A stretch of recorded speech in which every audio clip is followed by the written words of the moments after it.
This episode is brought to you by LifeLock. Between two-factor authentication, strong passwords, and a VPN, you try to be in control of how your info is protected. But many other places also have it, and they might not be as careful.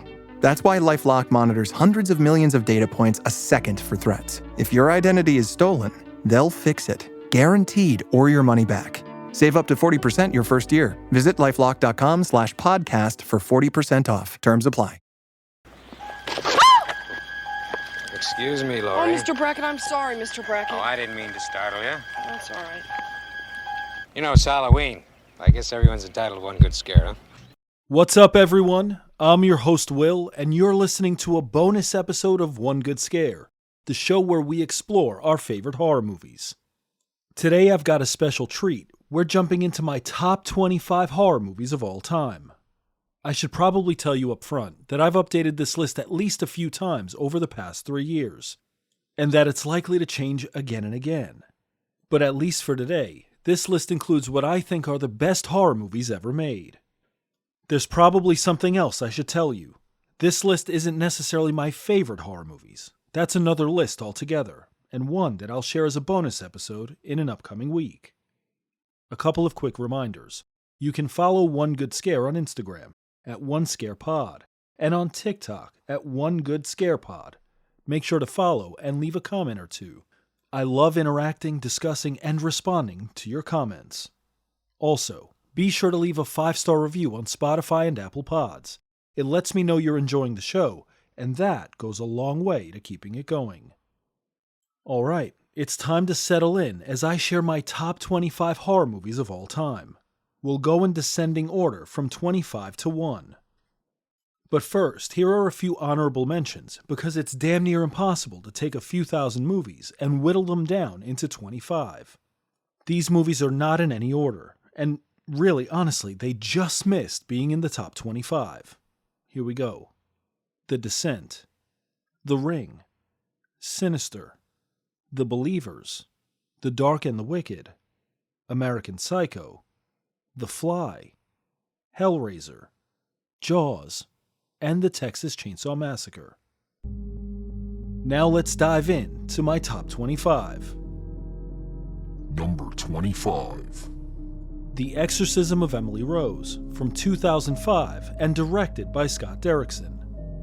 I truly think this is one of the rare gems of the mid-2000s, which I personally consider the dark ages of horror. The Exorcism of Emily Rose is loosely based on the terrifying real-life possession and exorcisms of a woman named Annalise Michel. A quick aside and a shameless plug, if you're unfamiliar with the story, give my other show, The Red Treehouse, a listen. It's the very first episode. This movie is a possession tale wrapped up in a courtroom procedural that takes us between the past and the present. And admittedly, it can be a little bit slow and a bit choppy in different places. But Jennifer Carpenter is genuinely scary in the title role, and there are scenes where she contorts her body, twisting and turning. And the truth is, it was all her. There was no CGI, and there were no wires.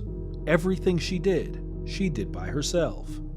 Also, the barn scene about 2/3 of the way through the movie is still one of the most chilling of any horror movie ever. I'll stand 10 toes down on that. Number 24. Fright Night, from 1985, directed by Tom Holland. No, not that Tom Holland. The other Tom Holland. This is one of my favorite vampire movies of all time.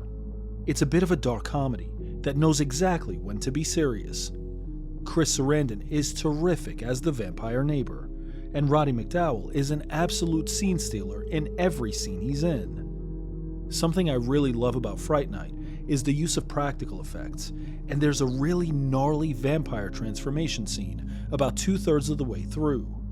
You'll hear me say this a lot in upcoming episodes, but I really love and appreciate practical effects, makeup, and costume design way over CGI. Number 23. The Serpent and the Rainbow, from 1988, directed by Wes Craven. I watched this one recently, and I gotta say, it still gives me the creeps all these years later. I remember catching a portion of this movie way back in the 90s when I was a kid living in Brooklyn. It's genuinely creepy, and it's based on a true story. Another shameless plug. If you want to hear the real-life case, listen to The Red Treehouse, episode 97. The Serpent and the Rainbow stars a young Bill Pullman on the hunt in Haiti for a potion that creates zombies. It's a really unsettling movie that makes you wonder if it's within the realm of possibility. Number 22. The Exorcist III, from 1990, directed by William Peter Blatty. This is another of my favorite horror movies and is the true sequel to The Exorcist. By all means, feel free to skip The Exorcist II: The Heretic. It's an absolute pile of dog shit and a train wreck of a movie. In The Exorcist III, though, George C. Scott is magnificent as the gruff Lieutenant Kinderman, who's trying to solve a series of copycat murders. It seems the Gemini killer is on the loose, except he's been dead for a few years. A true slow burn horror, this has one of the best and most well-known jump scares ever. You know what it is, and it involves a nurse and a massive pair of shears. Number 21. A Nightmare on Elm Street, from 1984, directed by Wes Craven. I'll start by saying this. I think A Nightmare on Elm Street is the best slasher of the 1980s. This one is obviously an absolute classic and features one of the most iconic horror villains ever. If Friday the 13th made you afraid to go to summer camp and Halloween made you afraid of the boogeyman, well, A Nightmare on Elm Street made you terrified to go to sleep at night. In one of the most memorable death scenes in movie history, a young Johnny Depp gets turned into a human milkshake after getting sucked into his bed. And did you know, it's also inspired by a true story. Yet another shameless plug. If you want to know the real-life case, listen to The Red Treehouse, episode 135. Number 20.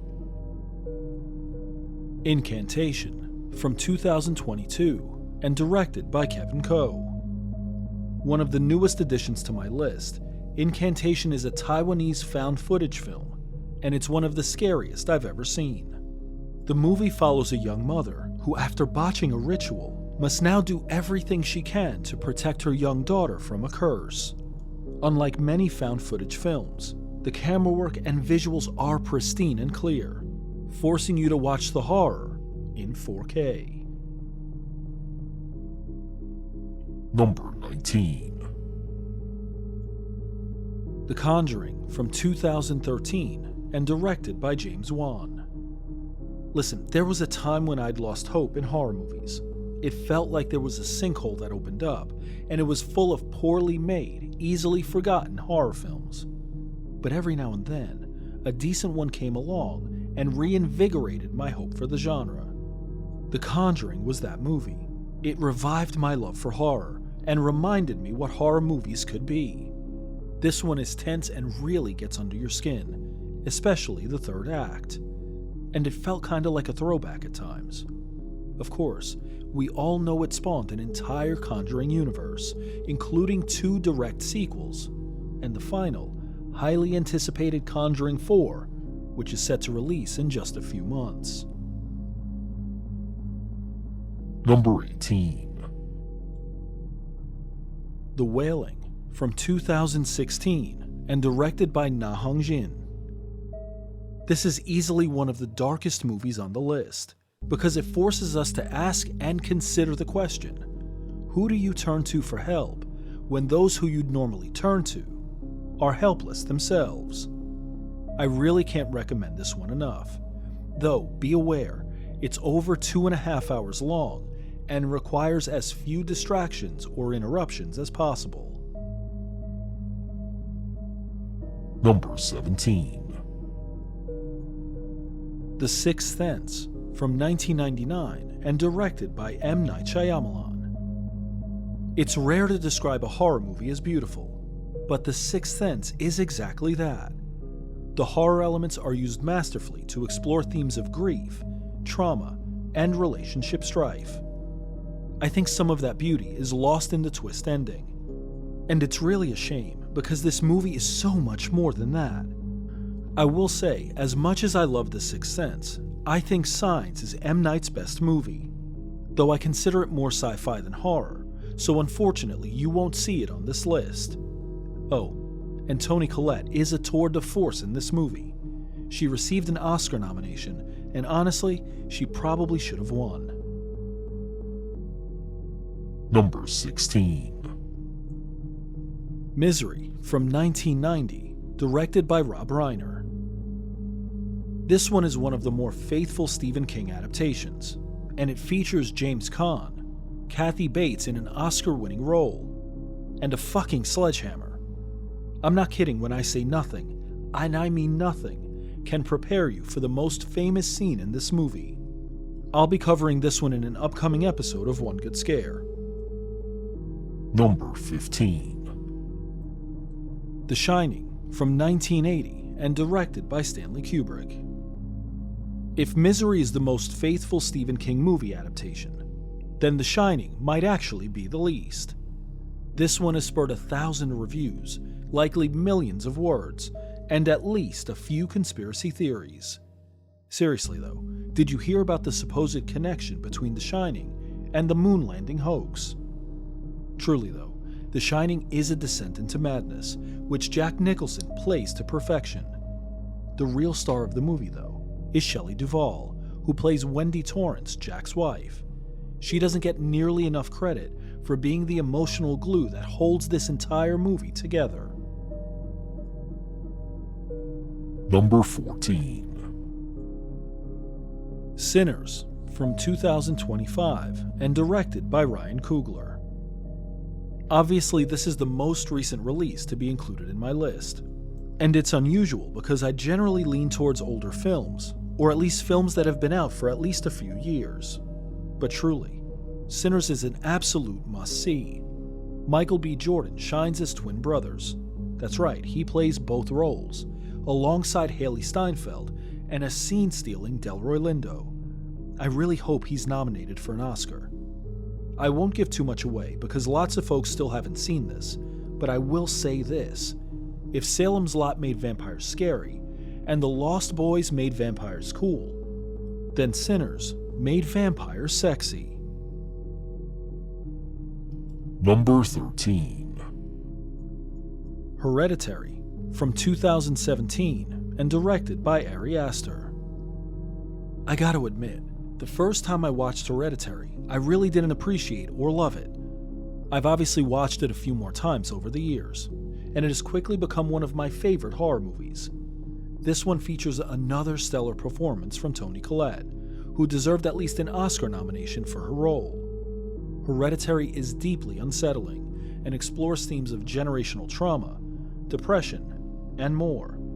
It's a slow burn, until it's not.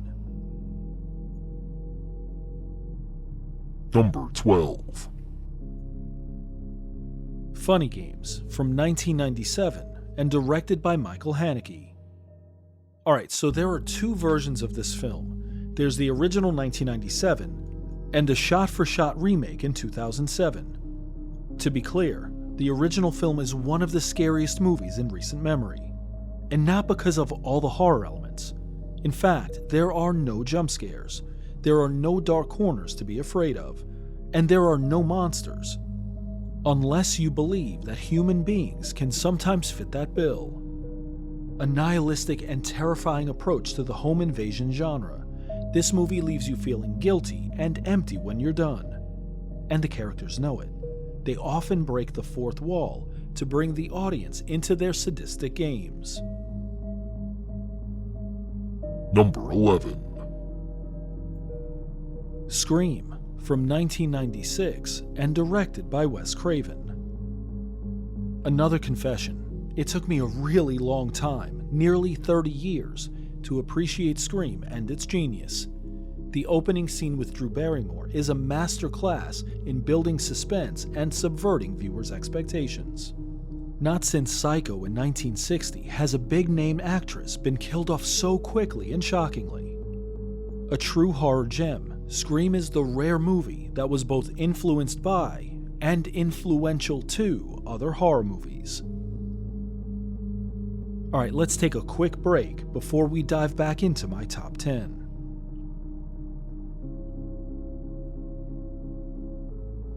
And we're back. Number 10. Dawn of the Dead, from 1978, and directed by George A. Romero. A true classic of the zombie genre, Dawn of the Dead is both a horror movie and a scathing social commentary on capitalism and materialism. Something I really appreciate. Dawn of the Dead doesn't hide its practical effects and gore under dim lighting or under the cover of night.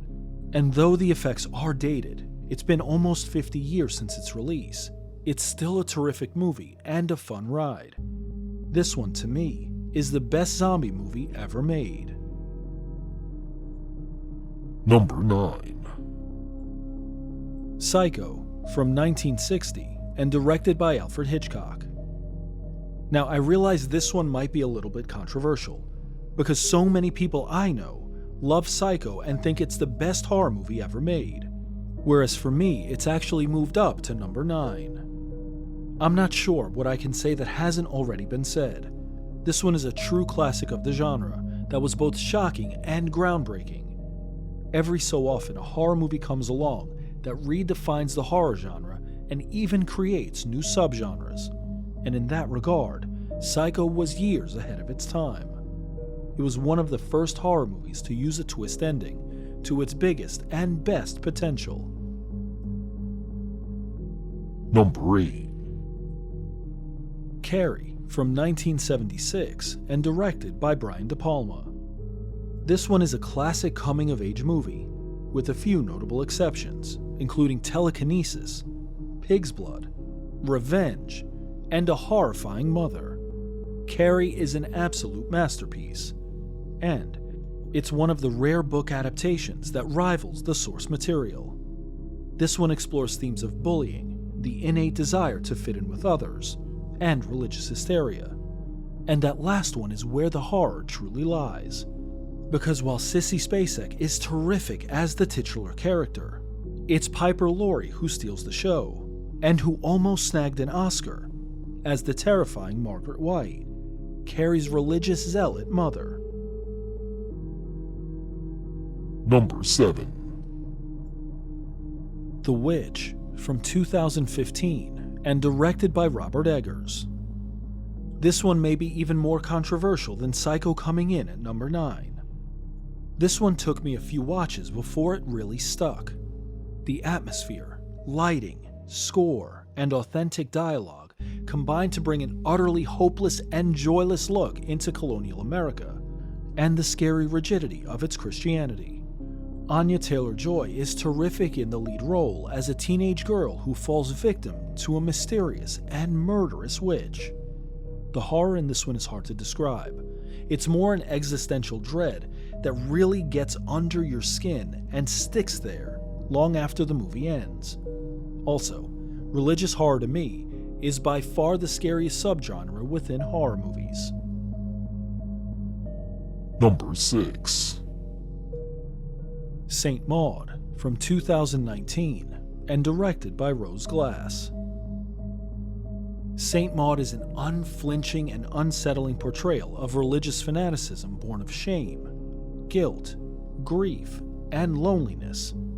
And when left untreated, trauma can have adverse effects on oneself and others. And Saint Maud presents an uncomfortable and unforgettable personal descent into madness. A terrific psychological horror film, this one is bleak throughout, with Maud doing her best to stave off psychosis while also embracing it. And by the way, Morfydd Clark is absolutely phenomenal as Maud. And there's something else. This movie forces you to stay with it to the literal last split second, because it culminates in an ending that will be burned into your mind. Number 5. Jacob's Ladder, from 1990, and directed by Adrian Lyne. You know, it's unusual for a horror movie to scare the hell out of you while also breaking your heart. And yet Jacob's Ladder manages to do both. One of the best and most effective examples of the twist ending. Jacob's Ladder lingered in my thoughts for days after I watched the film. Tim Robbins is terrific as the haunted Jacob Singer, a Vietnam War vet who is trying to rebuild his life after returning home from the front, the death of his son, and the dissolution of his marriage.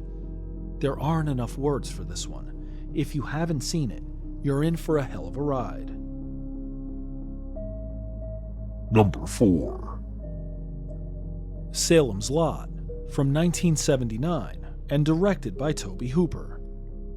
My absolute favorite vampire movie, Salem's Lot was actually a short miniseries that premiered on network television. It follows author Ben Mears as he sets out to write a book at the allegedly haunted Marston House. This one gave us some of the best jump scares and most chilling scenes ever recorded on film. Alright, let's take another quick break before we dive into my top 3. With EA Sports College Football 26, you can rise from high school recruit to Heisman legend or cement your legacy as a coach by leading your program to glory. Pre-order the deluxe edition of the game today as part of the MVP bundle at go.ea.com/MVP-bundle to start playing 3 days early and more. EA Sports College Football 26 is rated E for everyone. Includes in-game purchases, including random items. And we're back. Number 3. Halloween, from 1978, and directed by John Carpenter. Inarguably one of the most iconic and influential horror movies ever made, and certainly in the slasher subgenre, Halloween has been terrifying audiences for nearly 50 years. John Carpenter and co-writer and producer Deborah Hill managed to scare the hell out of generations using simple lighting, an effective score, and amazing camera angles to bring the boogeyman to life. And for the first time in horror history, the monster was no longer out there. Instead, it stalked you at school, stood in your backyard, walked into your home, and got you in your bedroom. And that is truly terrifying. Number 2. The Thing, from 1982, directed by John Carpenter. You know those movies that you can watch anytime, anywhere? For me, one of those movies is The Thing. Kurt Russell, Wilford Brimley, and Keith David star as researchers who discover an alien ship buried and uncovered deep in the Antarctic ice. To this day, and after dozens of viewings, I'm still not sure who the Thing actually is. I'll say this though, there's no happy ending or neat bow at the end. Number 1. The Exorcist, from 1973, and directed by William Friedkin. The Exorcist is widely considered one of the scariest movies of all time, and is often regarded as the scariest movie of all time. It changed the stigma surrounding horror movies, and inaugurated a new discussion about what horror movies could be and what they could communicate. When it was released, there were reports of folks passing out and vomiting in the theater, and while it may have initially gotten a box office boost by the media hype, it quickly became obvious that The Exorcist was a terrific movie. But what makes this movie so scary? Well, lots of things, but especially that it is both visual and audio horror. The transformation of 12-year-old Reagan from innocent preteen girl to seemingly afflicted and ill teenager to full-fledged demon is just terrifying. And it was accompanied by one of the most memorable and horrifying voices in film history. The Exorcist was the first movie to be nominated for Best Picture, and had a total of 10 Oscar nominations. And truly, Ellen Burstyn and Jason Miller should have won for their respective roles. The Exorcist is also the highest-grossing horror movie of all time, at least when adjusted for inflation. And with good reason. It was an absolute game-changer, a genre-defining movie at a time when horror was an afterthought. And even now, it spurred dozens, if not hundreds, if not thousands of possession movies, some which were effective, but most which were not. Imitation is the sincerest form of flattery, and every possession movie falls short and reminds you of the brilliance and horror of The Exorcist.